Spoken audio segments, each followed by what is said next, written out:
دیکھیں جی، ہم تو کہہ رہے ہیں کہ یہ بالکل جی یہ چور تھے، یہ ڈاکو تھے، یہ رائے جان تھے، یہ بالکل غلط تھے، لیکن اب یہ حکومت میں تو نہیں ہے۔ اب تو حاجی صاحبان ہیں، اب تو دودھ سے دھلے ہوئے ہیں، اب تو کوئی ملک کی خیر خواہی یہ کر کے دکھا دے نا۔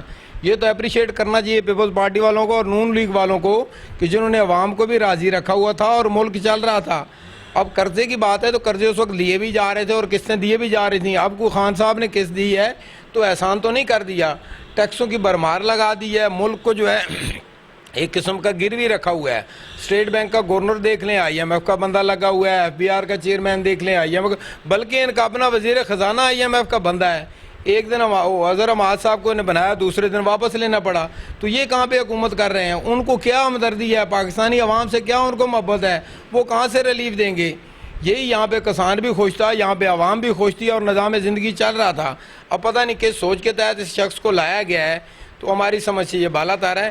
ایسا کچھ بھی نہیں، اگر تھے تو اب کام سیدھے ہو جائیں نا۔ اب وہ ساری بچت ہو رہی ہے، وہ عوام کو کہاں پہ ریلیف مل رہا ہے؟ کوئی مجھے ایک ادارہ، ان کا کوئی ایک پروجیکٹ ان 13 مہینوں میں بتا دیں جس کے پیچھے یہ کہتے تھے ہم تعلیم یکساں کر دیں گے، کر دی انہوں نے تعلیم یکساں۔ یہ کہتے تھے پرائم منسٹر کو یونیورسٹی بنا دیا جائے گا، گورنر ہاؤسز کو بنا دیا جائے گا۔ کچھ کیا ہے انہوں نے سوائے وہ مرغی انڈا دینے کے علاوہ؟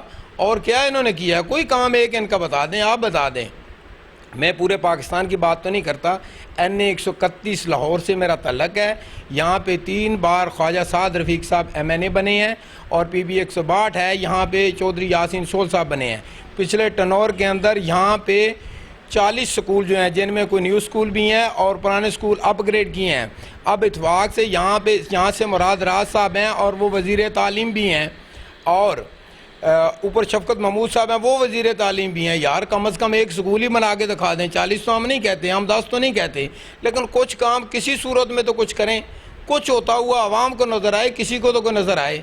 تو اب بار بار مطلب ان کی یہ چیز تو ہم نے الیکشن سے پہلے بتانی تھی، عوام کو بتا دی، اب ہم سے ہی آپ لوگ یہی باتیں اگلواتے جا رہے ہیں۔ تو یہ کس کو نہیں پتا؟ یہ ہر بندے کو پتا ہے، ہر شخص کو پتا ہے کہ یہ نالائق ترین ہے، نالائق لوگ ہیں، ان سے کام نہیں ہوتا۔